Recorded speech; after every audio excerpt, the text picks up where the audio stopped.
Bonsoir, bien-aimés du Seigneur. Je suis ravi de vous entretenir ce soir sur notre émission MT, mon témoignage, qui se tient justement à l'église César, le pasteur Mamadou Diomandé. La session dernière, ça traitait du point de sa vie avant la conversion. Et aujourd'hui, nous parlerons justement de sa conversion, comment est-ce que le pasteur s'est converti et tout ça. Et moi, je suis votre serviteur Thabo Mathieu Christophe. Je suis le diacre Thabo et en même temps président de la jeunesse. Ce soir, je ne suis pas seul.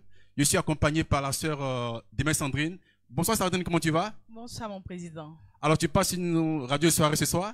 Oui, on va dire c'est un réel plaisir d'être assise ici sur ce plateau avec le président de la jeunesse de cette belle communauté et avec notre très cher pasteur Diomandé. C'est un réel plaisir, je vais dire. Merci. Bonsoir pasteur. Bonsoir, diacre. Nous sommes heureux de vous recevoir encore sur ce plateau. La joie est partagée. Merci, pasteur. Bien aimés, soyez tous bénis. J'espère que vous passez une radieuse soirée en compagnie de la sœur Sandrine et du pasteur Mamadou Diomandé. Et ce soir, notre thème sera essentiellement axé sur la conversion. Nous allons rentrer avec le pasteur pour savoir comment est-ce qu'il a été converti et tout ça. On va lui poser plein de questions. Donc, ne soyez pas déconnectés. Partagez le maximum le direct. Invitez vos camarades, partagez, parce qu'il y aura du bon ce soir. N'est-ce pas Sandrine? Oui, et je veux revenir là-dessus pour dire que pour tous ceux qui ont des questions, vous êtes libres de les poser et le service Monsieur Média est libre de nous les envoyer pour qu'on puisse les poser au pasteur. Exactement. Et je rappelle que nous sommes à MTTV. Mon témoignage avec le pasteur Diomandé. Il est important aujourd'hui au stade où nous sommes de connaître, on va dire, le cursus spirituel, pardon. On ne dira pas cursus scolaire, mais un cursus spirituel de notre Exactement. pasteur. Où est-ce que ça a commencé? Comment ça a commencé? Aujourd'hui, on pourra dire qu'on le connaît. Qu'on le connaît. Donc, on vous dira tous, suivez-nous avec le témoignage de notre très cher pasteur Diomandé. N'oubliez pas, posez vos questions et nous les répondrons. Pasteur, je pense qu'on va rentrer dans le thème. Ok. Pour Merci. faire un récap, la dernière fois, on avait abordé la vie avant la conversion. Exactement. D'où il nous avait parlé de sa relation avec sa maman, sa grand-mère et son papa. Et aujourd'hui, nous allons aborder la conversion. Mais avant, il faut rappeler que, oui, on a abordé avant la conversion. Et il nous avait dit par là qu'il était beaucoup attaché à sa grand-mère. Moi, c'est ce que j'ai retenu. Et il avait surtout dit que aujourd'hui, ce qu'il est, c'est certainement de ce qu'il a reçu de sa grand-mère. Et je disais comme ça à notre pasteur, nous en sommes fiers, bien sûr. Nous en sommes fiers parce que quand on voit notre pasteur aujourd'hui dans le travail qu'il a bas et qu'aujourd'hui, on entend dire qu'il y a une grand-mère, il y a une maman derrière, nous bénissons le nom de Dieu pour sa vie. C'est une fierté. Alors, bonsoir pasteur. Bonsoir. Bien installé? Oui. Merci pour cette invitation. Avec le programme assez chargé, Vraiment. Mais il t'arrive pas d'effort pour nous donner un peu de disponibilité pour qu'on puisse égayer tout le peuple de Dieu qui est derrière, qui est derrière l'écran et tout ça. Soyez tous connectés ce soir et nous allons directement rentrer dans le vif du sujet. Ce soir, on parlera essentiellement de la conversion, comment ça a été converti, les étapes de sa conversion et tout ça. Et donc, Sandrine, je vais te laisser l'honneur de pouvoir poser la première question à notre pasteur. D'accord, mon président, j'en suis heureuse. Mais avant de poursuivre, je veux quand même que le pasteur nous rappelle encore cette histoire. Mais avant de poursuivre, je donnerai quand même, on n'a pas fait une présentation de notre pasteur. C'est le pasteur Mamadou Diomandé, président de Mission César. Ouais. Il est marié, père d'un enfant. Et aujourd'hui, nous avons le privilège d'être sous sa coupole. Nous bénissons Dieu parce qu'aujourd'hui, si nous avons cette aisance spirituelle, c'est le travail qu'a l'homme de Dieu. Bien entendu. Voilà. Et pasteur, pour revenir à la conversion, la dernière fois, il y avait une histoire très intéressante au niveau de la conversion. Je souhaite que le pasteur commence par là. Donc, pasteur, on va revenir un peu à l'histoire. Avant la conversion, le jour de la conversion, si je me rappelle bien cette histoire où on avait rendez-vous, qui a été chamboulé parce que ce jour-là, le Seigneur avait décidé autrement. Merci, cher auditeur. Il s'agit de votre coach spirituel, le pasteur Mamadou Diomandé. Pour tous ceux qui ont désiré ce témoignage, nous avons commencé depuis jeudi et nous continuons aujourd'hui samedi. Avant de répondre à la sœur Demain, il y a des points sur lesquels je vais revenir. D'abord, je manquais de dire que Ma mère avait 11 enfants. Elle a fait 11 enfants. Et les 11 enfants, aujourd'hui, nous restons 5, je crois. Et les 3 aînés sont partis. Ils ont été rappelés à Dieu. Celle qui me suit directement, qui est la 6e, a été rappelée à Dieu. Le 10e et le 9e ont été rappelés à Dieu. Et c'est tout ça là qui m'a poussé à chercher une protection, à chercher Dieu. Et je me disais à qui le tour, il y a cette partie. Mais aussi, j'ai parlé de la polygamie, dont je ne sais pas pourquoi aujourd'hui des croyants, des chrétiens soutiennent la polygamie plutôt, alors que nous avons été victimes de cette polygamie. Ma maman avait en face d'elle 3 autres femmes, et ce qui a créé des rivalités atroces dans la famille, des séparations brusques dans la famille, et aussi coûté au divorce de ma mère. Et aujourd'hui, je ne comprends pas pourquoi est-ce que des chrétiens appuient et attestent que la polygamie vient de Dieu et est normale, alors que nous autres, nous sommes victimes. On a été victimes plutôt de cette polygamie.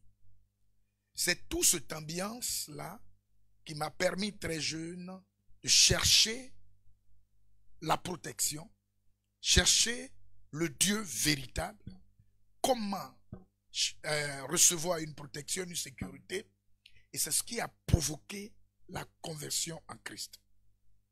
Comme elle a dit, toujours cherchant une sécurité, une protection, à cause du fait qu'il y a eu trop de décès du côté de ma mère. J'étais en vacances, c'était une période de Pâques, j'étais au village, c'était ma première fois de vouloir avoir une amie, chercher une femme comme tous les jeunes de mon âge, les collégiens. Je suis venu, c'était un vendredi, et ce vendredi-là, je suis tombé sur une femme de mon village. On s'est bien entendu, on a tracé notre programme, et c'était la première fois pour moi de découvrir la femme, ce que c'est que la femme.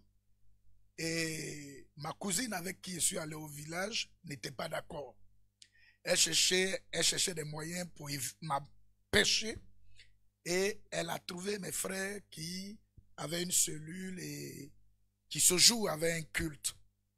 Elle a fait tout pour que les frères m'invitent. Je n'ai pas décliné l'invitation. Je suis allé avec la sœur, et ce jour-là, elle est la première chrétienne qui tombe à leur programme. Quand je dis tomber, elle était possédée et les esprits se sont manifestés. De 20h jusqu'à 6h du matin.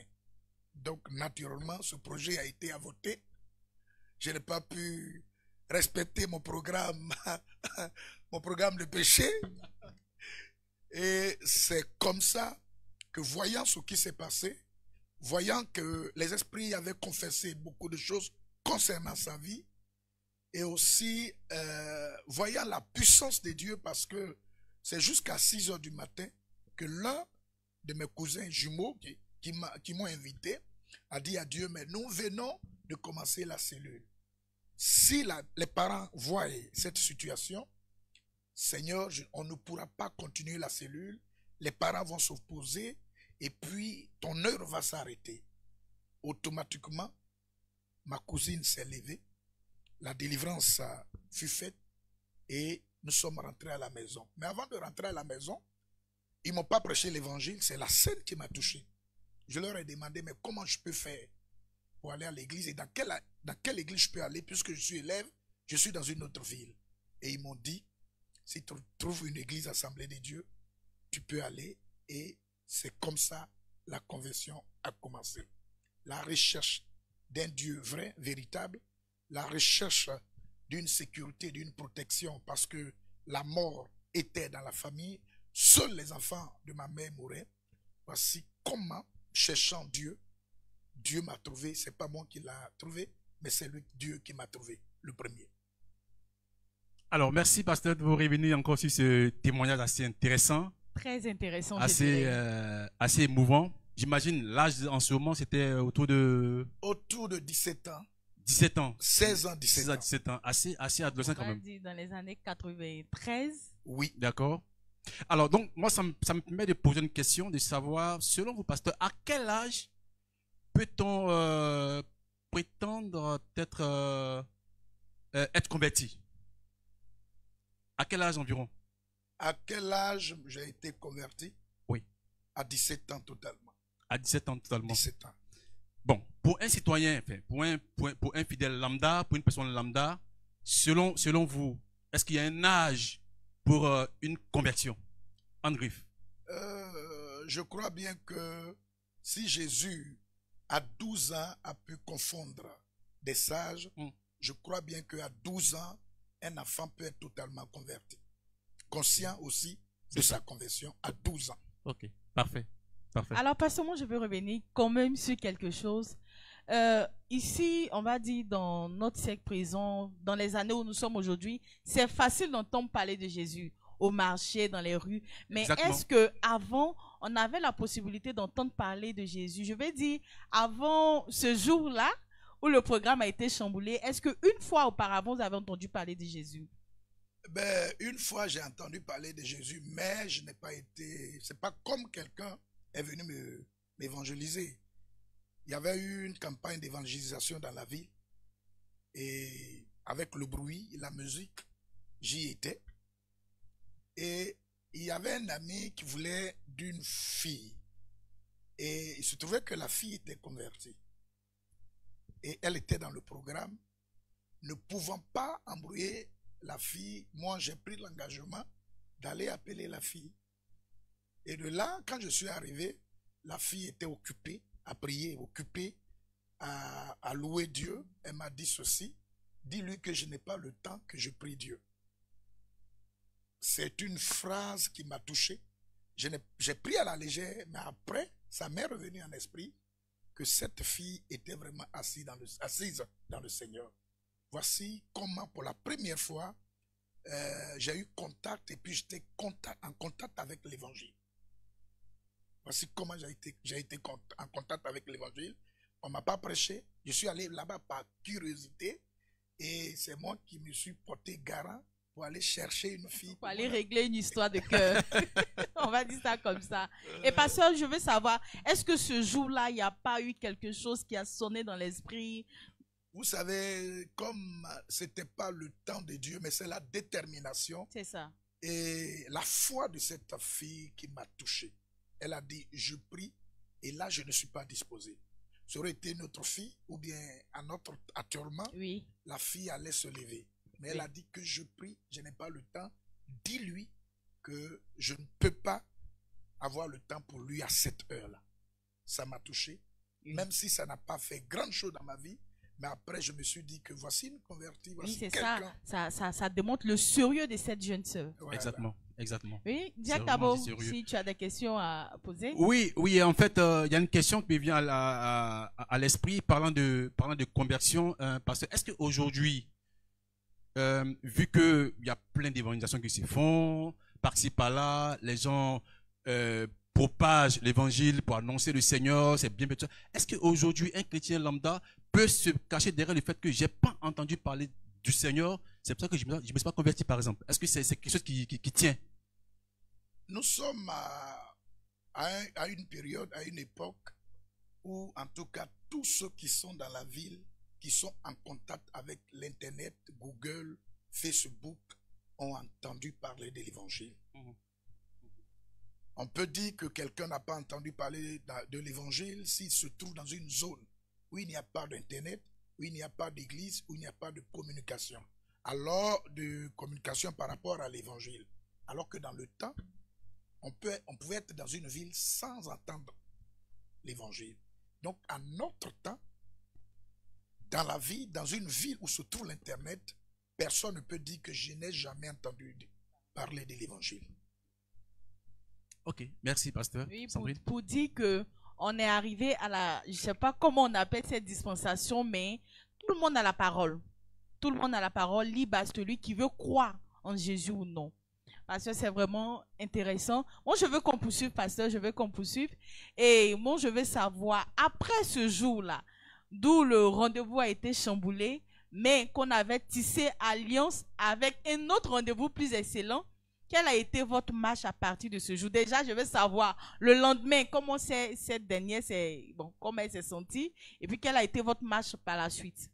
Il faut dire que le lendemain, on ne s'est plus vu, mais après... quand on s'est vu, j'étais totalement dans le Seigneur. Elle en voulait terriblement à mes cousins pasteurs jumeaux, oui, effectivement, qui sont pasteurs aujourd'hui. Elle en voulait terriblement. Mais en ce moment-là, la conversion était conversion. Et donc, je ne pouvais plus revenir en arrière. On est resté de simples amis. On n'a pas eu assez de contacts. Et puis, bon, on s'est séparés. On s'est séparés puisque je n'avais plus la persécution a fait que je ne pouvais plus aller constamment au village. Donc on ne s'est plus vu et les choses sont restées comme ça. Ok, alors parlant de conversion, juste après ça, justement après l'âge de 17 ans, après ce programme qui a été chamboulé en faveur du Seigneur, bien sûr. Oui. Voilà, donc effectivement, on rentre en plein pied dans la conversion. J'ai une question. Après cet âge-là, après la conversion, à quel âge vous avez entendu le Seigneur vous parler pour la première fois? Je peux dire que c'est 3 mois après ma conversion. 3 mois après ma conversion, puisque la conversion s'est passée en Pâques. Ok. Dans une période de Pâques. Vendredi, samedi, de Pâques et dimanche. Et ce qui... Rappelez-moi, s'il vous plaît, la question. C'est de savoir à quel âge, oui, après la conversion, le Seigneur vous a parlé pour la première fois. Vous avez entendu sa voix? Ok. Je n'ai pas entendu sa voix, mais j'ai vu la voix du Seigneur au travers d'un fou. Ok. J'étais venu en vacances. Nous étions en train de manger. J'étais avec mes cousins qui m'ont permis d'aller pour la première fois à l'église. Nous étions en train de manger. Il y avait un fou qui passait. Et le fou est venu. Il connaissait les jumeaux. Et il a dit aux jumeaux, est-ce que vous savez ce que votre frère va devenir? Et l'autre a répondu, il va devenir qui? Ou il va faire quoi dans la vie? Et le fou a dit, il va être un pasteur.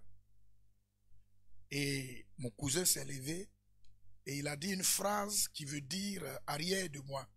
C'est pas totalement arrière de moi Satan, mais il a chassé le fou et il lui a dit d'aller loin. Et donc la phrase qu'il a prononcée voulait dire arrière de moi Satan. Mais moi, dès ce jour-là, j'ai pris la parole de ce fou-là au sérieux. Est-ce que vous savez que votre frère qui mange avec vous qui est là va servir Dieu qu'il sera pasteur? C'est resté dans ma tête pour la première fois 3 mois après ma conversion. Pendant les vacances. Voici comment je vais prendre ma foi et ma conversion au sérieux. 3 mois. Alors, donc à 17 ans, il se convertit. 3 mois après la conversion, il entend une confirmation du Seigneur. Il reçoit un message du Seigneur. En griffe, voilà, par le biais d'un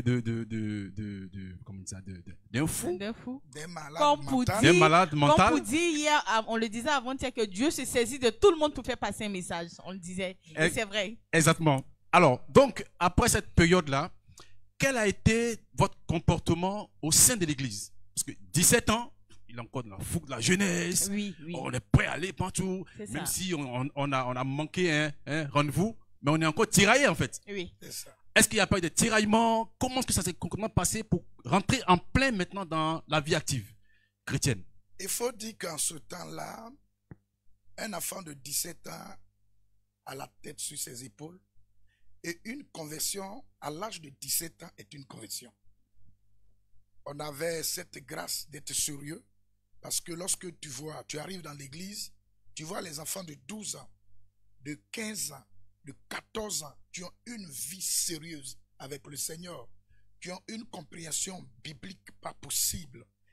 et ne peut jamais prier sans des passages bibliques. Tu dis, tiens, voici des enfants, voici des jeunes gens qui sont attachés au Seigneur et qui marchent et qui vivent comme de grandes personnes.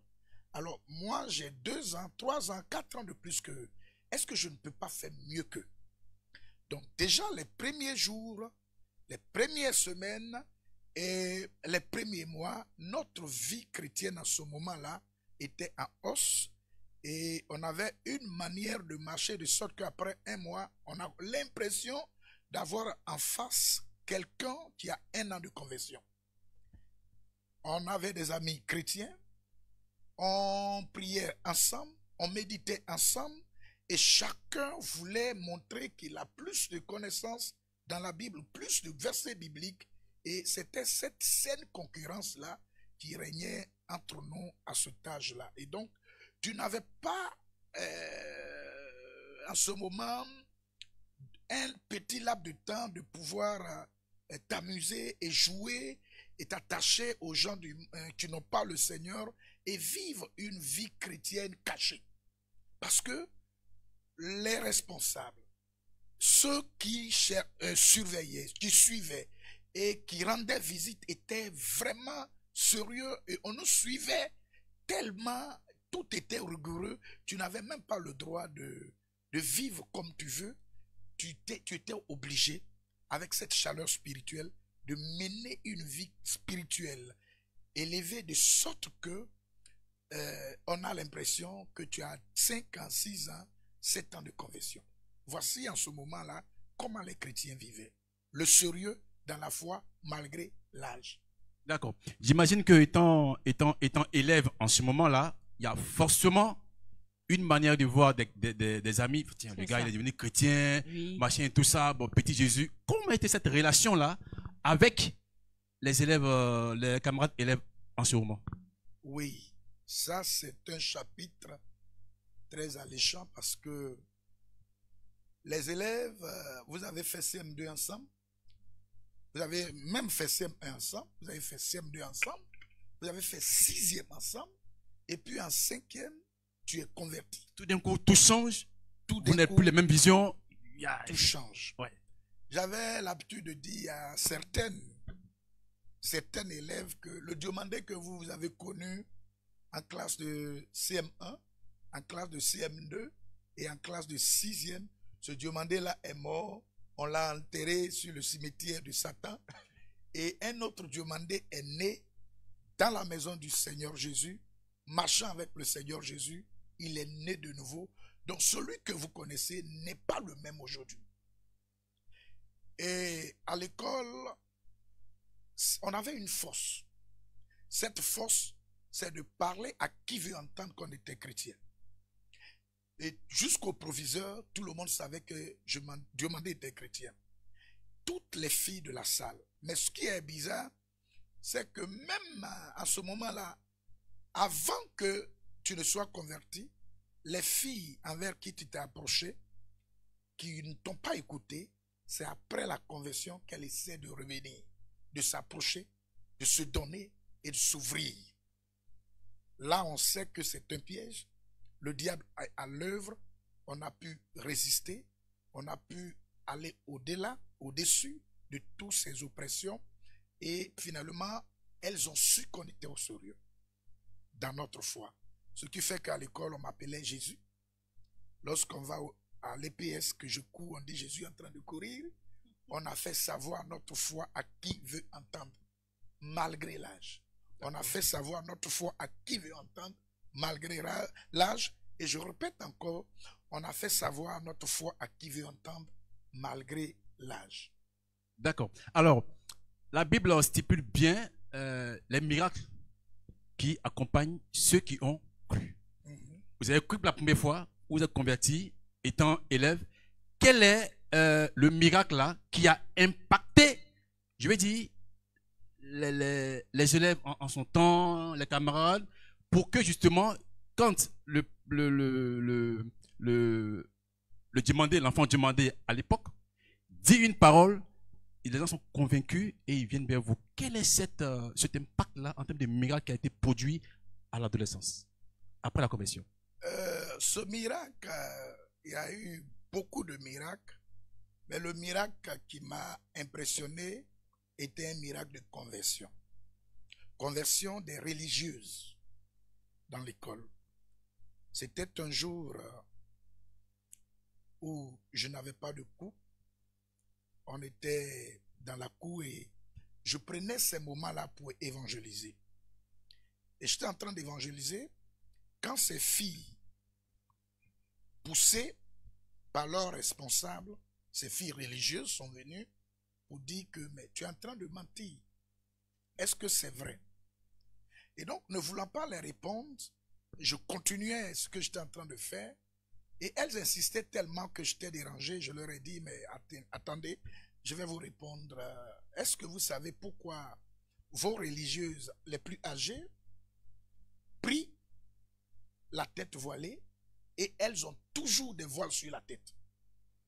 Voici la question que je leur ai posée.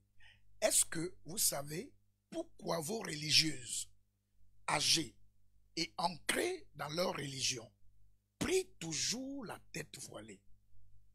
Et j'ai pris un passage biblique dans Corinthiens qui dit que toute femme qui prie la tête non voilée déshonore son chef.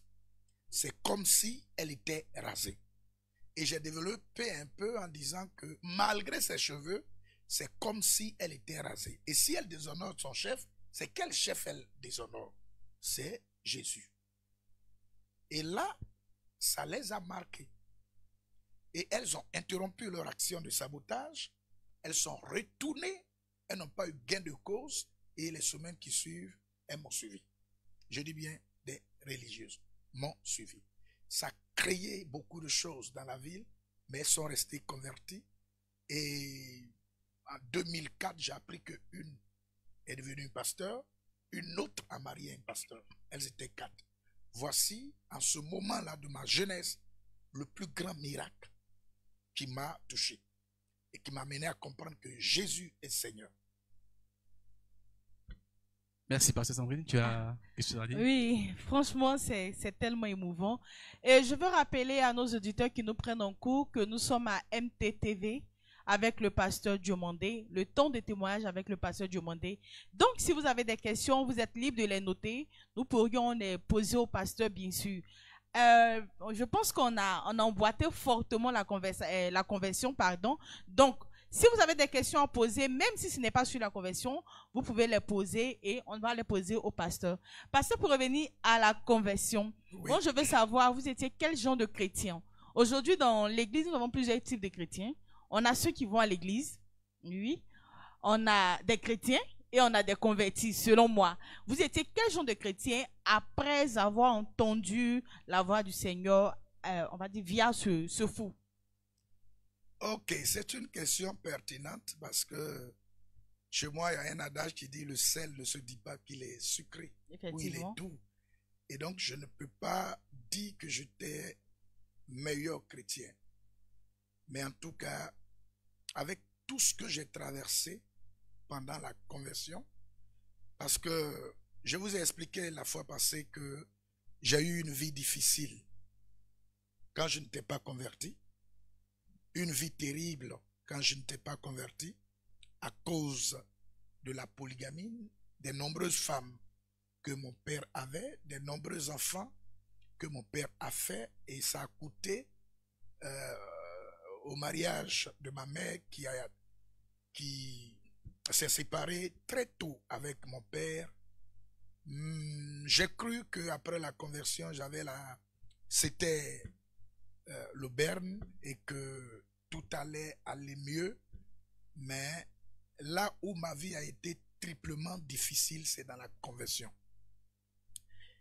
Et c'est cette résistance après ces épreuves, d'abord au niveau de la famille, après ces persécutions avec la famille, je n'ai pas pu trébucher malgré mon âge.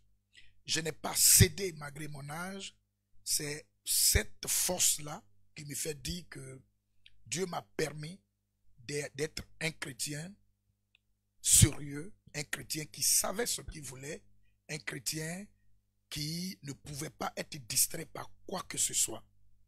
C'est les épreuves surmontées, les attaques dont j'ai surmonté, qui me fait dire que Dieu m'a permis à ce moment-là et jusqu'à présent d'être un chrétien convaincu et sérieux.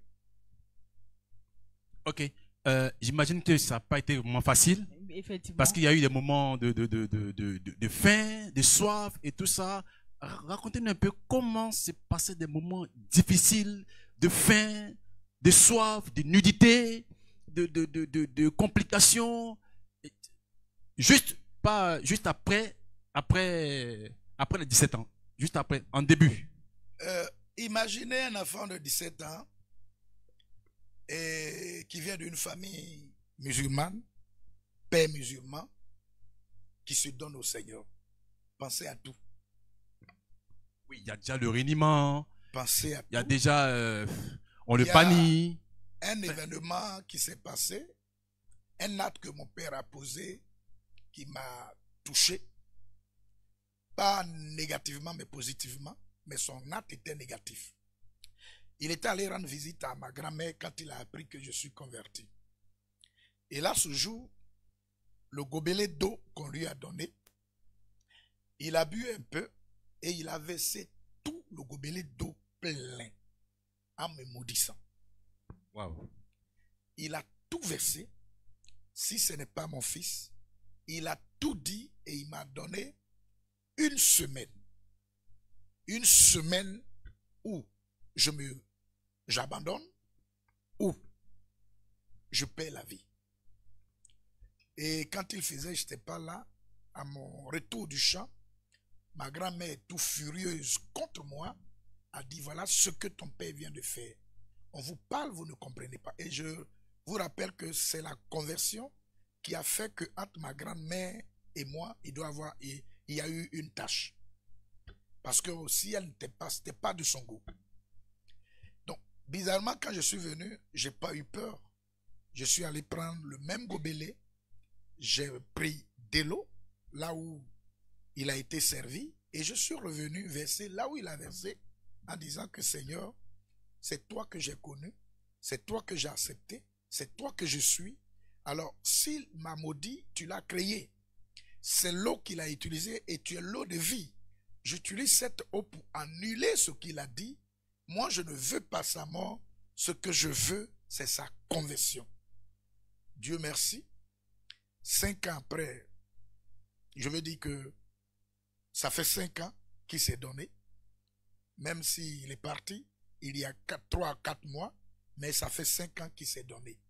Et entre le jour qu'il a versé l'eau, jusqu'à ce qu'il se donne au Seigneur, il y a eu 27 ans.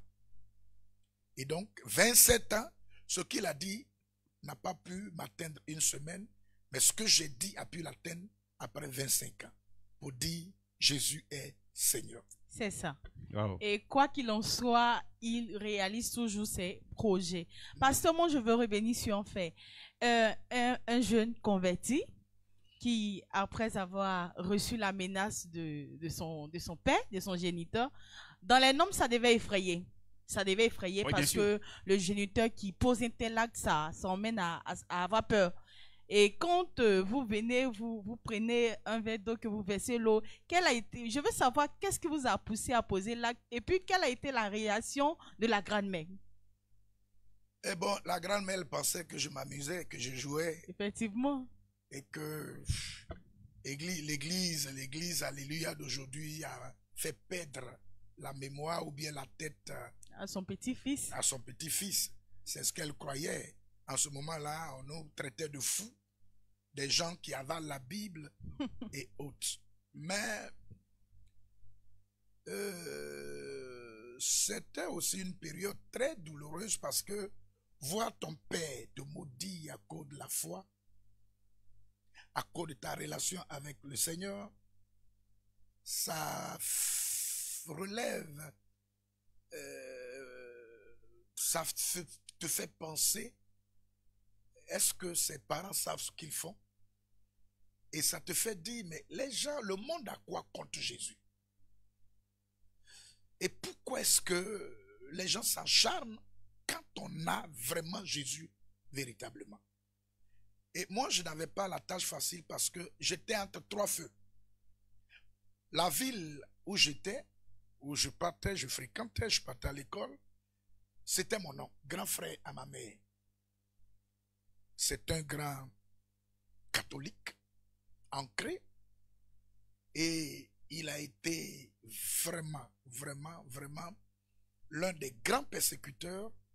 Au village où j'arrive, ma grand-mère ne veut pas cette conversion. À Abidjan, je suis avec ma tante et mon oncle. Les deux ne veulent pas cette conversion. Donc, je ne savais pas où me cacher. Je ne savais pas quoi faire. J'étais entre ces trois feux. Et j'ai vécu dans ces trois feux sans qu'un jour, je n'ai une idée de retourner en arrière. Ma conversion n'a jamais et n'a pas été du tout facile. Mais si le Seigneur a permis que je puisse survivre dans la foi jusqu'à aujourd'hui, un, il avait un plan, nous voyons le plan, et de deux, en ces périodes-là, lorsqu'un enfant, même 12 ans, est converti, il était vraiment converti. Donc, voilà un peu ce que je peux dire. Alors, merci pasteur, ça me permet de poser une autre question, toujours dans la jeunesse, dans l'adolescence. À la session dernière, j'ai entendu dans le témoignage que à un moment donné dans les persécutions, on vous a demandé de choisir entre Jésus, le Christ, ou bien entre partir à l'école, soit abandonner l'un ou l'autre. Et dans votre plan, c'était de concilier les deux aspects. Oui. Garder le Seigneur et partir à l'école. Donc aujourd'hui, quel message vous pouvez donner à nos jeunes gens, à nos jeunes gens, élèves, étudiants? Quel est le plan de conciliation entre ces deux aspects-là? Comment concilier Christ et les études ensemble? Qu'est-ce que vous pouvez donner comme message? Le message, c'est que en notre temps, le bon élève est celui qui a une bonne conversion. Le bon élève est celui qui prend sa foi au sérieux. Je me souviens bien quand je n'étais pas encore chrétien, qu'il y avait des examens, des interrogations, des compositions. Lorsque je rentre dans la classe, la porte par laquelle tout le monde rentre, à mon tour, j'avais comme des toits d'araignée dans lesquels je rentrais. Wow. À chaque examen. Donc, et même mes sommeils étaient terribles. La manière terrible dont notre 10e est décédé, parce que j'ai vu, la manière terrible dont ma grande sœur est décédée, et donc tout cela m'a mené à comprendre que Jésus ou rien, que je n'avais pas droit à l'erreur. Alors, le conseil que je veux donner à tous les enfants, les jeunes enfants, élèves, c'est que la foi et les études vont de pair. Parce que c'est Jésus qui couvre ces études. C'est Jésus qui ouvre notre esprit dans nos études. C'est Jésus qui nous aide à avancer. Sans Jésus, même si tu es premier en classe, même si tu as tous les diplômes, mais si tu n'as pas Jésus dans ta vie, ces diplômes-là, même si tu travailles, tu peux mourir du jour au lendemain. Sans Dieu, tu perds non seulement sur la terre, mais tu vas perdre dans l'éternité. Donc, je n'ai pas voulu fléchir genou, parce que je savais que Jésus-Christ était le chemin, la vérité et la vie. Et aussi, je n'ai pas voulu abandonner le Seigneur, parce qu'ils savaient. Les parents savaient, en le faisant, c'est sciemment parce qu'ils savaient que j'aimais aller à l'école, j'aimais les études, parce qu'ils savaient que j'avais un défi à relever. C'était d'aider ma mère. C'était un jour amener ma mère à oublier ce mariage tragique qu'elle a connu. Et donc, ils ont pensé que ils allaient m'avoir quand ils sont venus me dire entre l'école et ma foi de choisir. Donc, c'était, j'appelle ça chantage, mais nous étions solides dans la foi. Dieu, par sa grâce, nous a permis de triompher. Je dis à tout élève qui vit la même situation de tenir bon, de ne jamais lâcher prise, de continuer dans sa foi, parce que c'est grâce à Jésus qu'il peut faire de grandes études, mais aussi qu'il peut travailler et bénéficier des fruits de son travail. Très émouvant, pasteur. Oui. Alors, avant de poursuivre sur la conversion, je veux savoir quelle a été la plus grande persécution. Mais avant de revenir à la pasteur, j'aimerais qu'on sache au moins en quelle année vous avez été baptisé. En 1993, par le pasteur Nagalo Jérémie. D'accord. Qui est à Demokro. C'est dans la même région, à Bukanda, que j'ai été baptisé par cet éminent serviteur de Dieu que je salue de passage, le pasteur Nagalo Jérémie, qui est devenu un doyen, un homme de Dieu pétri de talent, rempli d'esprit et de puissance, qui a vraiment, par lui, j'ai connu la puissance du Saint-Esprit, la puissance des dieux, parce que j'ai vu Dieu travailler au travers lui, ou à travers lui pendant de grands programmes. C'est lui qui m'a inspiré la délivrance. La délivrance, il m'a inspiré beaucoup de choses. C'est vrai qu'en ce temps, je savais pas que j'allais être serviteur de Dieu, mais il m'a donné l'amour et le goût du service de Dieu.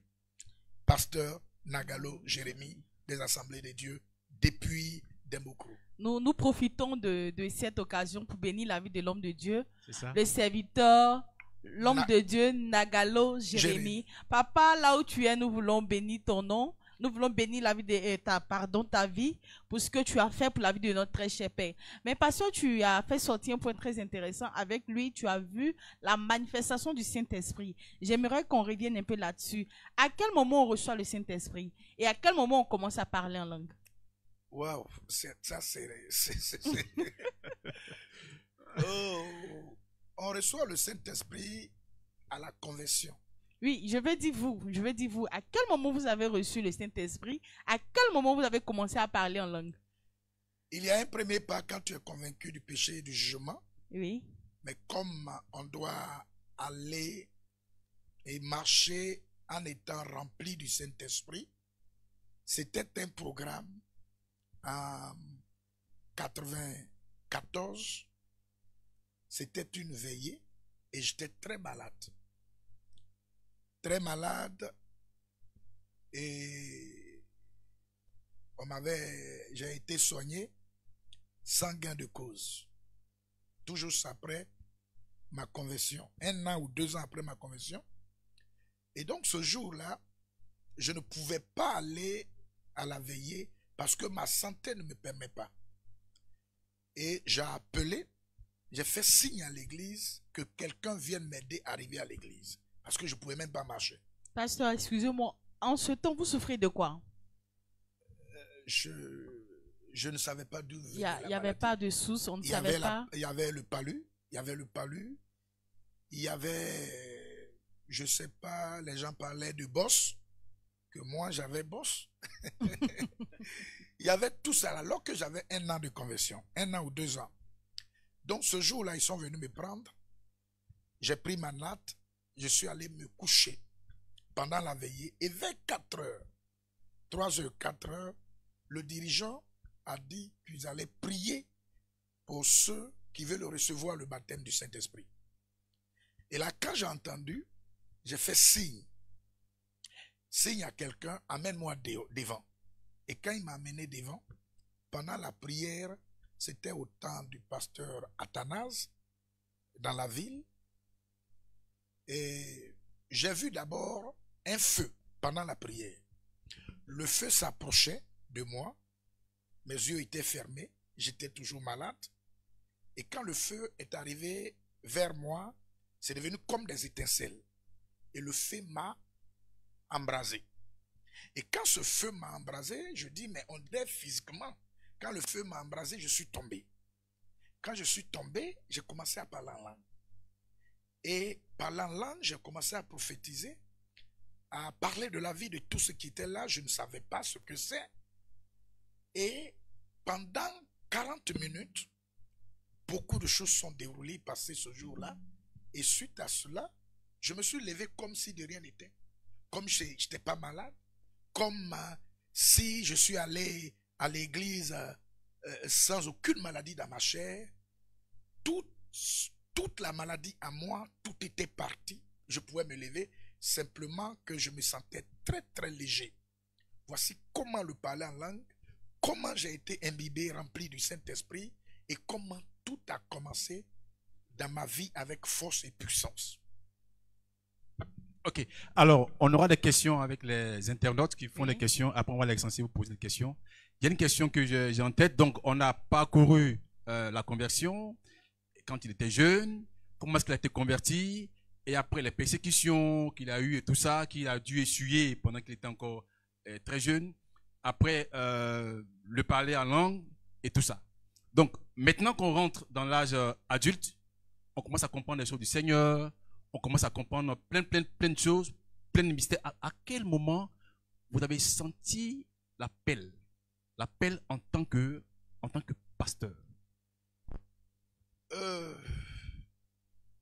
Je l'ai senti après 3 mois. Nous étions en 94. Je partais à l'école, j'étais en classe de... C'était à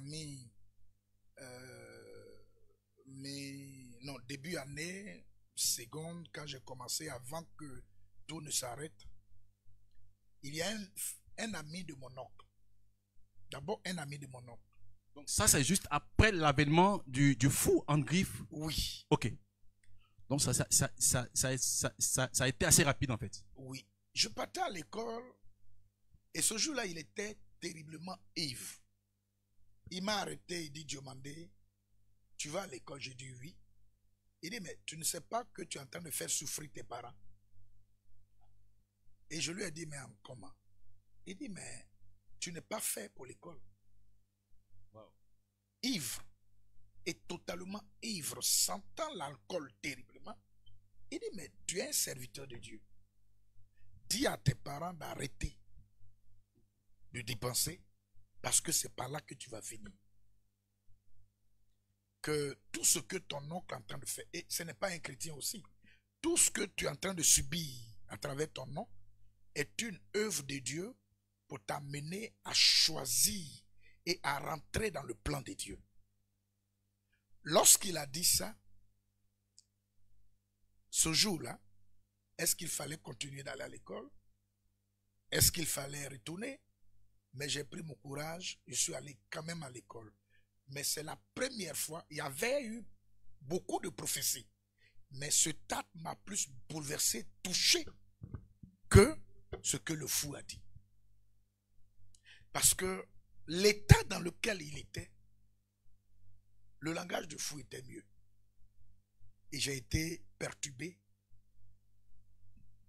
naturellement troublé, mais j'ai mis ça en prière en disant au Seigneur de prendre tout entre ses mains. Parce qu'en ce moment-là, nous, on ne se précipitait pas. On cherchait des preuves. On cherchait des confirmations. Assez de confirmations pour se lancer. Donc, j'ai pris ça, j'ai noté, mais sans vous cacher, ça m'a touché. Waouh. Alors, Sandrine, je pense qu'on a les questions des internautes. Tu vas prendre le soin de les relayer. Ok. Déjà, pour la première question, il y a quelqu'un qui aimerait savoir comment connaître le Seigneur Jésus-Christ et marcher avec lui. C'est de l'accepter comme sauveur et Seigneur de ta vie, lui donner totalement ta vie, confesser son nom, suivre ses prescriptions et sa parole, et puis marcher comme il veut qu'on marche. Voici comment on peut accepter Jésus comme sauveur et Seigneur. Confesser de sa bouche, tu es mon sauveur, tu es mon Seigneur, pardonne mes péchés, et à partir de ce jour, je prends l'engagement et la décision de te suivre et de te servir. Voici comment. D'accord, pasteur. Je suppose que vous avez bien entendu. Donc, pour accepter marcher avec le Seigneur Jésus, il faut confesser qu'il est le sauveur, le Seigneur de ta vie. Et je pense que dans l'intimité, tu auras l'occasion de mieux connaître le Seigneur. Pasteur, on va poursuivre. Et moi, j'aimerais savoir. J'avais posé cette question, mais on n'a pas vraiment en parlé. J'aimerais savoir quelle a été la plus grande persécution. Je dirais, quelles ont été les plus grandes persécutions? Il y en a plusieurs alors. Oui. D'abord, j'étais chez mon oncle, grand frère à ma mère. Je ne veux pas heurter des sensibilités, mais j'ai connu des animosités à cause de ma foi qui m'ont laissé beaucoup de séquelles. Beaucoup de séquelles parce que je ne savais pas que aller à l'église et se donner au Seigneur offusquait les autres.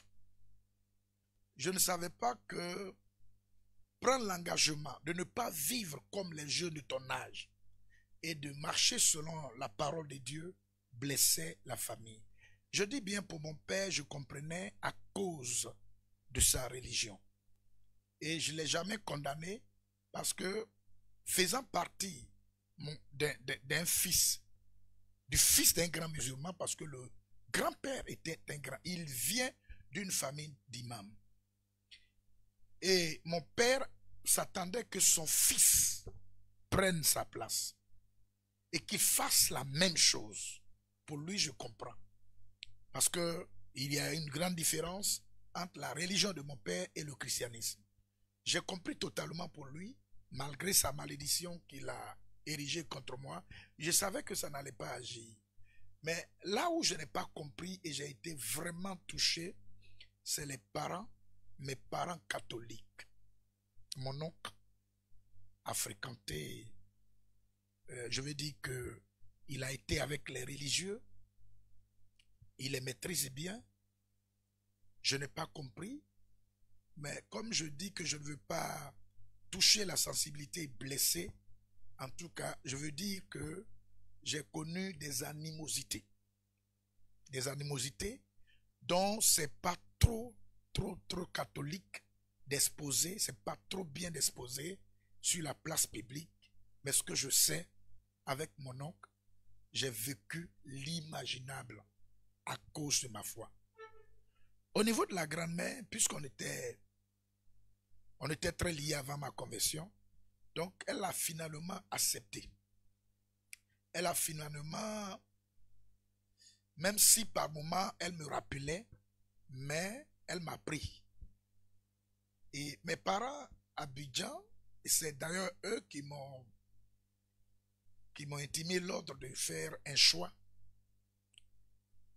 C'est une famille et lorsque sur la place publique, on fait sortir certains nombre de choses, ça, on est sur les antennes, et peut-être ils suivent, ou certains suivent, je ne sais pas qu'est-ce que ça va produire, mais j'ai vécu, je vais dire, des animosités. J'ai jamais vu de choses pareilles. C'était difficile, c'était dur, des méchancetés en parole. Je me souviens bien qu'il y a une tante, et ça je veux le souligner, qui a dit que nous étions, les enfants de ma maman étaient les goisseaux de la famille parce que on avait des idées contraires à la famille. On était des goisseaux, comme si tu allais au marché, tu as payé quelque chose et puis on a mis des bénéfices, des choses qui n'ont pas de valeur. Et donc en disant qu'on était goisseaux, elle voulait dire qu'on n'avait pas de valeur, qu'on ne ressemblait pas à la famille et qu'on n'était pas digne de faire partie de la famille d'où ils sont plutôt. Et donc ça a été des souvenirs terribles, des injures. Je me souviens bien que des fois même, lorsqu'on prépare, on poussait ma nourriture en bas de la porte comme quelqu'un qui avait une maladie infectieuse et une maladie contagieuse. Et on a défendu à tout le monde de s'approcher de moi. Ils ont même érigé mon petit frère contre moi. Ils ont tout fait pour élever mon petit frère contre moi. Mais ce sont des pièges dans lesquels je ne suis pas tombé. Ce sont des pièges dans lesquels je ne suis pas tombé. pardonnez-moi que sur la religion de mon père, je ne revienne pas, histoire de ne pas briser la sensibilité d'autres personnes et d'autres croyants. Mais c'est en Jésus, je vois que il fait bon vivre. Alors, merci, pasteur. Alors, il fait bon vivre en Jésus. Oui. Voilà. Oui. C'est en Jésus, je vois. Et c'est aujourd'hui, malheureusement, tout le monde a compris, mais avec des séquelles et des blessures, à moi, des cicatrices. C'est vrai, j'ai oublié, mais par moment, tu es assis et puis tu ressasses. Il y a un flashback et toutes ça. ces images reviennent dans ton esprit. Sinon, ça a été des moments terribles. La persécution. Je ne vais pas rentrer en détail. Effectivement. Mais je ne veux pas souhaiter ce moment-là à mon pire ennemi. Oui, effectivement, il y en a une question sur ça avec les internautes qui dit qu'effectivement, c'est vraiment émouvant ce témoignage qu'on est en train de ressentir ici. Au point où on a une question avec un internaute qui demande quels sont les bénéfices qui sont liés justement à la conversion. Et quels sont les bénéfices qui sont liés à votre conversion dans les premiers pas? Waouh, beaucoup de bénéfices. Il y a d'abord la sécurité surnaturelle. C'est ça. C'est ça. Je me souviens bien que 83, et sinon autant pour moi 93, j'ai été opposé à des occultistes dans mon village. Il y avait un certain Dossou Zergui qui était venu, amené par tous les cadres du village pour délivrer le village. Et ce jour-là, j'étais dans ma chambre. Je priais et ces adeptes étaient dans les cours pour arracher des fétiches. Et arrivés dans notre cour, ils ont forcé ma porte. Ils étaient avec une femme qui était en transe, des garçons bien gaillards. Ils ont forcé ma porte et j'ai été effrayé par leur bruit. Alors je me suis levé. Je leur ai posé la question de savoir, vous ne savez pas qu'ici habite ou est couché un enfant de Dieu? Qui vous a dit de forcer ma porte? Montrez-moi votre mandat de perquisition. Et je leur ai dit, fils du diable, quand cesserez-vous de pervertir les voies droites du Seigneur? Et cette phrase les a touchés. Et celle qui était en transe a dit à mes parents, votre fils, d'ici demain, préparez-vous à l'enterrer. Et les parents ont eu peur. La féticheuse est partie avec ses éléments. Et 20 minutes plus tard, j'ai vu 4 gaillards. En 93, imaginez-vous un enfant de 18 à 17 ans. J'ai vu 4 gaillards. Parce que leur maître, ils ont fait les comptes rendus. Leur maître leur a dit de venir me prendre. Et donc, quand je les ai vus venir, ils ont dit, notre maître nous a dit de venir te prendre. Et j'ai dit à ces 4 gaillards, cette guerre qui s'est levée, vous êtes petits. Écartez-vous, allez-y, dites à votre maître, s'il dit qu'il est au-dessus de Dieu, qu'il se déplace, qu'il y ait une confrontation sur mon territoire. Donc j'ai trouvé un bois, j'ai fait un cercle dans lequel j'étais. Et j'ai dit à celui qui est garçon qu'il entre dans le cercle. Je n'avais que 17 ans, 18 ans. Ils ont eu peur, ils ne sont pas rentrés parce qu'ils ont vu mon engagement.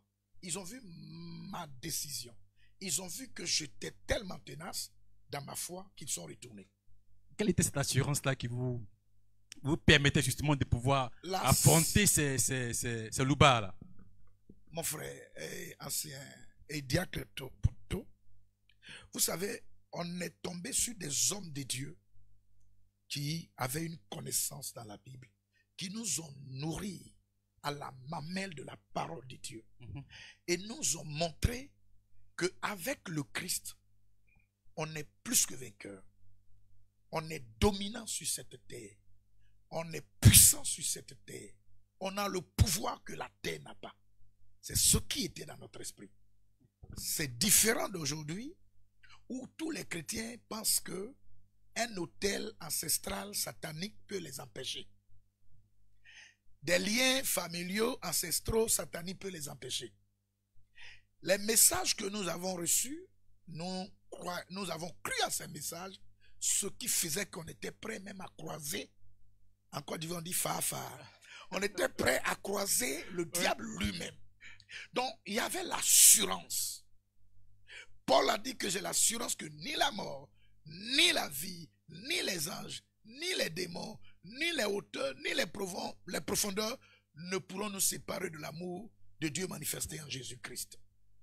Et donc, on avait tous ces passages. Si je marche dans la chair, je ne combats pas selon la chair, parce que les armes avec lesquelles je combats ne sont pas charnelles, mais elles sont puissantes par la vertu de Dieu pour renverser les forteresses. On avait toutes ces paroles et tous ces messages à nous, ce qui faisait qu'on avait une foi inébranlable.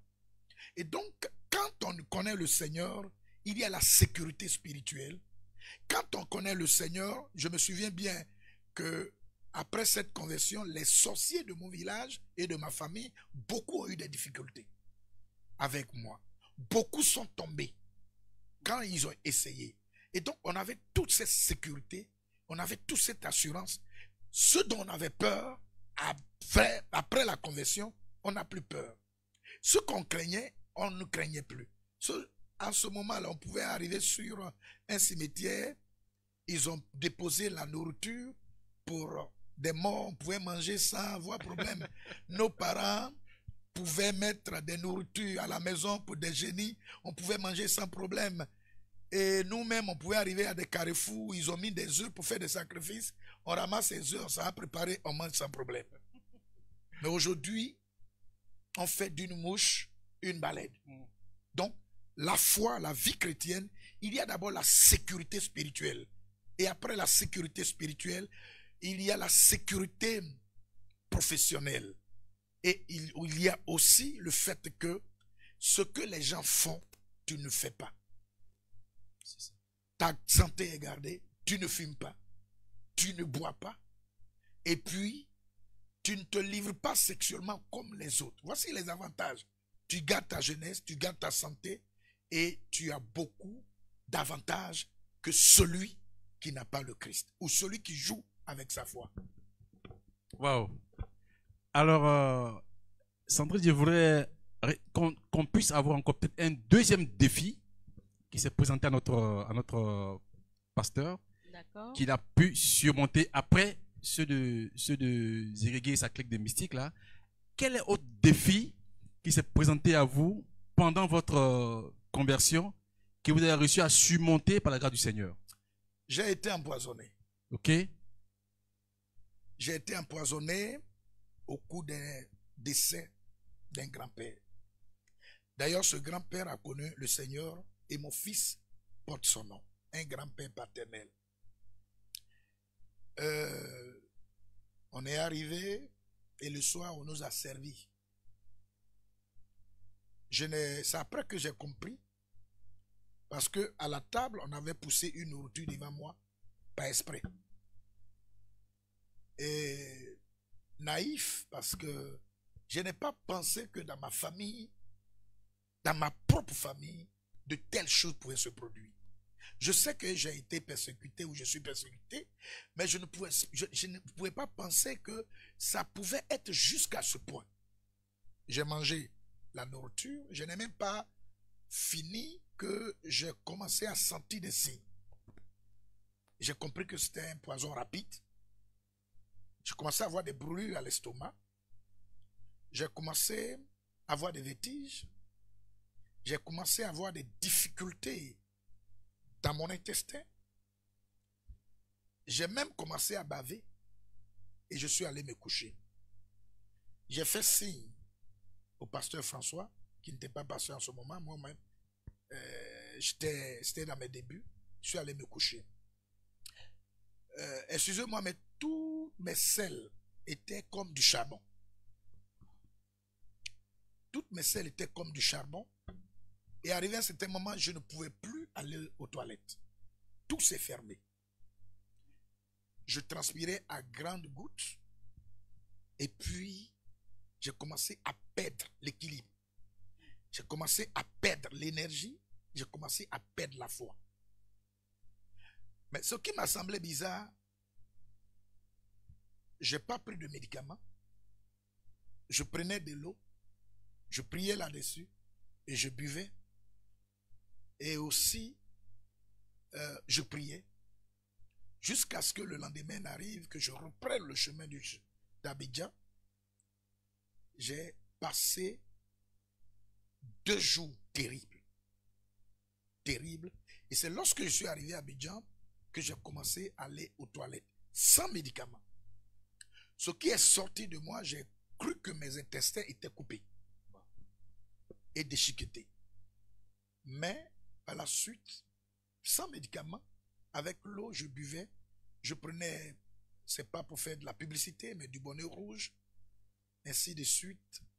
C'est 3 mois après, les douleurs sont atténuées, mais 7 mois totalement avant que je sois guéri. Donc, surmonter un poison, survivre après un poison, c'est le plus grand miracle de ma vie. Waouh.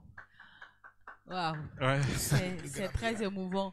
Ouais. Et tout ça là, pourquoi? Parce que quelqu'un s'est donné au Seigneur Jésus. Oui. C'est ça. Wow. Comme pour dire, oui. Jacques Tabo, comme pour dire, le malheur atteint souvent le juste, mais l'Éternel en délivre toujours. Donc, quand nous sommes dans la foi, nous devons savoir que nous avons choisi la bonne part. Donc, il est vrai qu'à un moment, nous pouvons être attaqués, mais il est encore vrai que le Seigneur peut nous faire sortir victorieux de cette situation. Et je crois qu'en ce moment-là, celui ou celle qui était là-bas disait, mais j'ai fourni tous ces efforts pour rien. Béni soit l'Éternel Dieu, qui sait faire des bonnes choses et qui sait défendre ses serviteurs au moment où il le faut. Je ne sais pas si on va continuer avec la question d'un interlocuteur. C'est le frère Koudou Junior qui demande quelle est la différence entre la religion et le christianisme. Wow. C'est vrai qu'on sort un peu du cadre, mais bon, on essaie de répondre quand même aux questions. La religion, quand ce philosophe Karl Marx disait que la religion était le pium du peuple, c'est-à-dire la drogue du peuple, au fait, beaucoup ne l'ont pas compris. Mais il avait raison. Il avait raison parce que ce n'est pas parce que tes parents pratiquent une religion que sans chercher à savoir les tenants et les aboutissants de cette religion, c'est vrai et ça peut te conduire à la vie. La religion, c'est simplement savoir qu'on a une église que les ancêtres ont pratiquée. Alors, pour honorer la mémoire de mes pères, de mes ancêtres, il faut que je suive ce qu'ils font. Voilà un peu comment je peux définir la religion. Alors que le christianisme, c'est d'abord une décision personnelle en tant qu'homme mûr de suivre quelqu'un, Jésus, et de lui donner sa vie, devenir une famille avec Jésus. Et donc, dans le christianisme, on parle de famille. Jésus-Christ, notre grand frère, on est cohéritier avec lui, et par son sang, nous devenons aussi enfants de Dieu. Et nous suivons sa trace. Nous ne suivons pas dans le christianisme la trace de nos ancêtres, de nos dévanciers, c'est-à-dire nos parents. Nous ne suivons pas la trace de nos parents qui vont dans une église. Mais dans le christianisme, nous suivons la trace de Jésus qui est le modèle, qui est le Christ, et celui en qui nous avons mis notre confiance, celui qui est mort pour nous, celui qui a versé le sang, celui qui a été crucifié, celui qui a été sacrifice expiatoire et propitiatoire. Nous faisons ce qu'il nous dit de faire, nous marchons comme il nous dit de marcher pour devenir enfants de Dieu, fils de Dieu, famille avec Dieu. Et nous avons la totalité, sinon une liberté de rentrer dans le lieu très saint prier, chercher la face de Dieu sans que personne ne nous guide. Nous sommes en contact direct dans le christianisme avec le Christ et Christ via le Dieu le Père.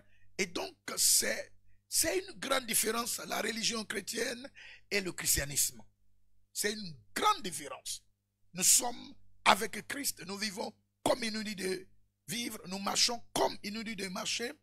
Et il nous a promis être avec nous, il est avec nous. Et il dit, si quelqu'un est en Christ, les choses anciennes sont passées, c'est vrai et c'est attesté. Il a dit que je vous ai donné le pouvoir de marcher sur les serpents et les scorpions et ainsi sur toute la puissance. Celui qui est dans le christianisme peut faire ce que celui qui est dans la religion ne peut pas faire. Je veux dire qu'un vrai chrétien ne peut pas être terrassé par un occultiste. C'est pas possible. Oui, c'est vrai parce que, pasteur, votre témoignage même le dit. Un vrai chrétien, je vais dire quelqu'un dans la foi qui va défier un spiritualiste. Franchement, c'est parce qu'on a choisi la bonne part. C'est parce que à la base, nous avons Jésus comme appui et comme avocat. Donc, pour répondre au frère Koudou, voilà, pour dire que quand on est un vrai chrétien, quand on n'est pas un religieux, quel que soit ce qui arrive, on s'en sort toujours. Un religieux, c'est aussi un suiviste. Parce que les autres font, il faut qu'ils fassent. Mais ce jour-là, lorsque ces gaillards sont venus, ils sont allés dire à leur maître. Et leur maître a promis, venir chez moi, me prendre. Et au soir de son travail, vers 19 h, il a dit à la foule qui était là-bas, parce que les baffes étaient très amplifiées et qui remplissaient le village. Il a repris ces mêmes adeptes, mais pourquoi vous êtes allés déranger ce jeune enfant? Qu'ils tiennent ce que je ne tiens pas. Wow. Ils ont ce que je n'ai pas. Et avant que je ne vienne, leur prière a diminué 60% de ma puissance. Moi, je suis venu vous aider, je m'en vais. Mais si vous voulez vraiment la lumière, contactez ces enfants parce qu'ils ont vraiment ce que moi, je n'ai pas. Il a rendu ce témoignage. Donc finalement, il n'a pas pu venir me voir. Et il n'a pas pu venir me croiser parce qu'il savait qu'il était... On va dire qu'il a croisé plus grand que lui. On peut dire ça comme ça. Il a croisé plus grand que lui. Alors, pasteur, nous allons poursuivre. Et la question, c'est de savoir, après votre conversion, quelle a été la différence entre vous et vos frères? Entre moi et mes frères, biologie? Oui, oui, on va le dire. Une grande différence. Une très grande différence. Pasteur, déjà que physiquement, il y a une différence. Hein. À part le frère Benoît, physiquement, déjà, il y a une différence.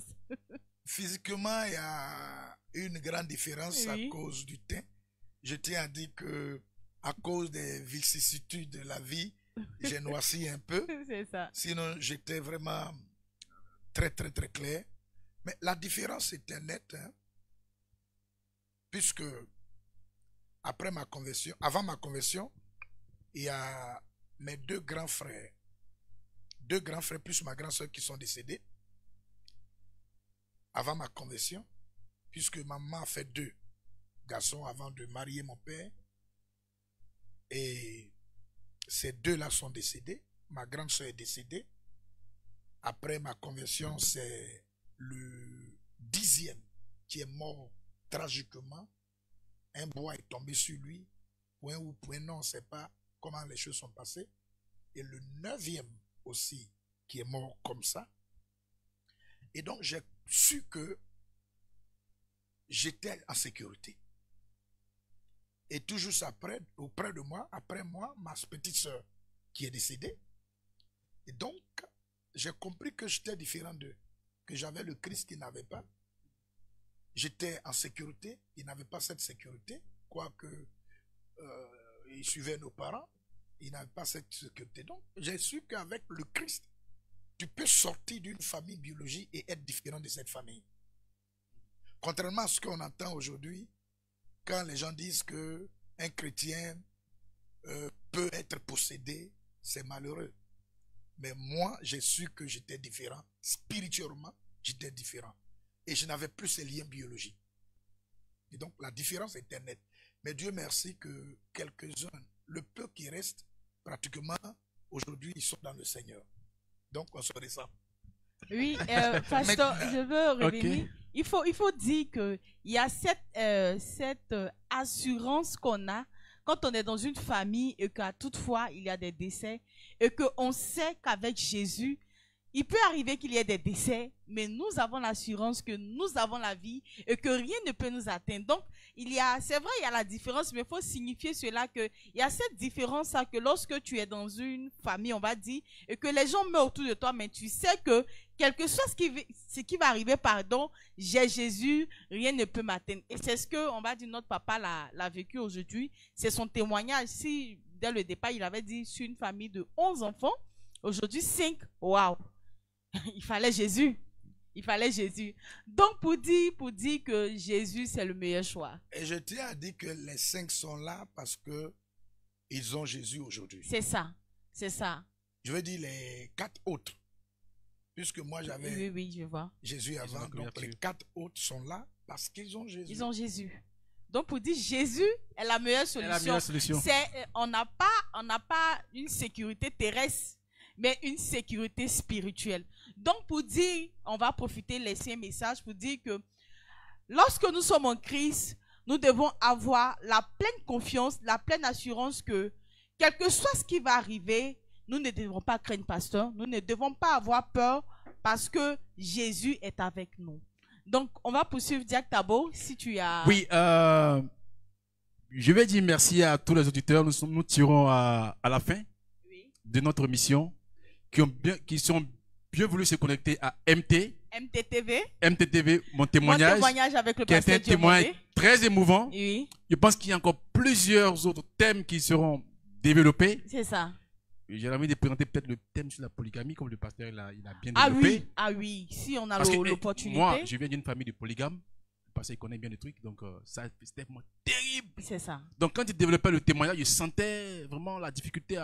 Donc on verra avec la régie, l'organisation pour mettre ce thème-là dans les prochaines sessions, comment on développe avec des questions assez pertinentes. Ok. Donc on tire à notre fin de notre moment. On va donner le mot de fin au pasteur. Ok, avant de revenir au pasteur, je vais simplement rappeler à nos éditeurs que le multimédia, c'est le service qui s'occupe des directs, des programmes de l'Église.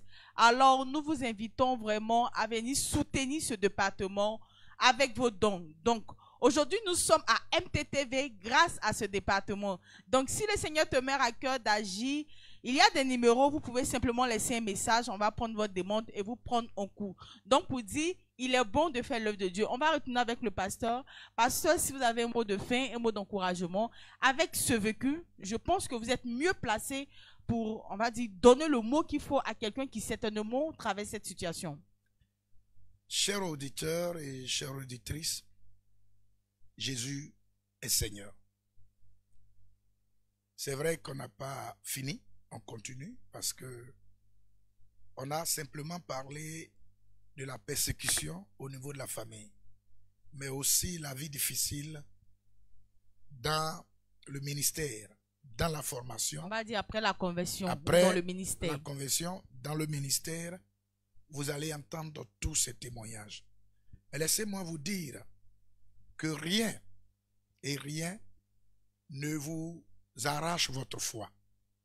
Que rien ne vous éloigne du Seigneur Jésus. Demeurez ferme dans la foi que vous professez. Quelle que soit la persécution, quelles que soient les épreuves, quel que soit ce que vous vivez, que rien n'est le dessus de votre foi.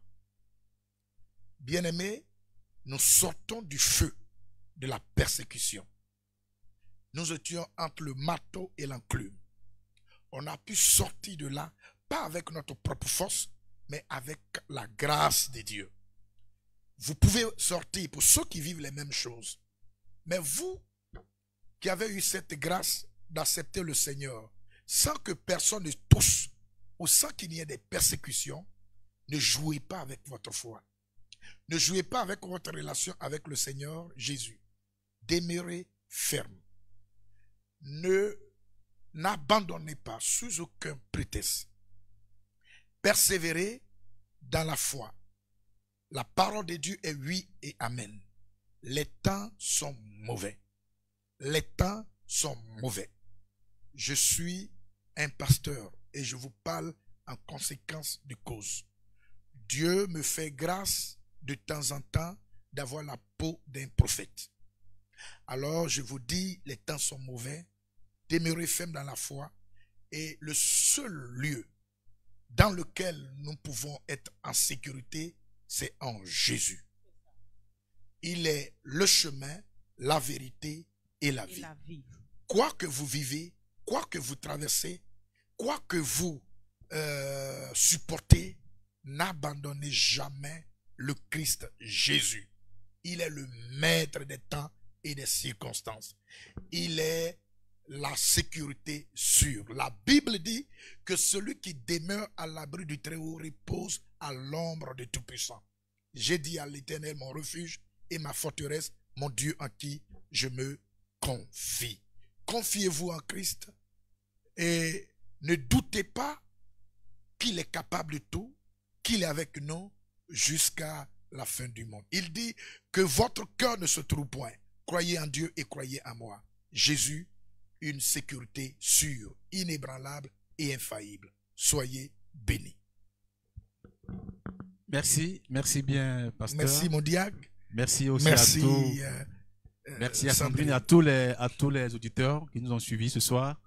Et pour les dons, je vais laisser le mot à Sandrine pour Donc pour les dons, vous pouvez prendre ces numéros, le 0707 91 99 62. Donc vous pouvez simplement laisser un message WhatsApp, soit un message normal ou un appel, on vous répondra. Et aussi, vous avez la possibilité de faire des Orange Money comme le Seigneur vous mettra à cœur. Que Dieu vous bénisse. Diacre Tabo, je pense qu'on va conclure avec toi. Oui, on a été très heureux en compagnie de notre pasteur, le président de l'émission César. Un réel avec plaisir. Un témoignage vraiment émouvant. Il y en a pléthore de témoignages. Plein d'enseignements. Plein d'enseignements et tout ça. Et on a tiré le meilleur profit de ces témoignages-là. Moi, je résume que la conversion d'avant et notre conversion, c'est pas pareil. Ah oui, mais là, c'était une conversion assez authentique. C'est ça, authentique. Il n'y avait pas les réseaux sociaux, c'était vraiment du réel. Mais bon, le Seigneur est toujours vivant, il est toujours victorieux et on va y arriver. Soyez bénis et bonne soirée à tous. Ok, on va demander au pasteur de conclure par une prière, en même temps de se souvenir de nos bien-aimés qui sont sur les réseaux sociaux. Que Dieu bénisse tous ceux qui nous ont assistés, que sa grâce repose sur leur vie, que Dieu bénisse tous ceux qui aiment notre page et qui sont assidus chaque jour. Dieu bénisse l'équipe qui nous permet d'avoir ce programme et Dieu bénisse ces deux bien-aimés qui sont choisis pour pouvoir poser des questions à votre humble serviteur. Que Dieu bénisse l'Église tout entière, le corps de Christ. Que Dieu bénisse notre Côte d'Ivoire. Que Dieu bénisse aussi notre chère Afrique, afin que cette grâce, la grâce du Tout-Puissant, permette à la Côte d'Ivoire, à l'Afrique tout entière, de connaître l'abondance, la liberté totale et la sécurité provenant du Dieu vivant. Au nom de Jésus. Amen.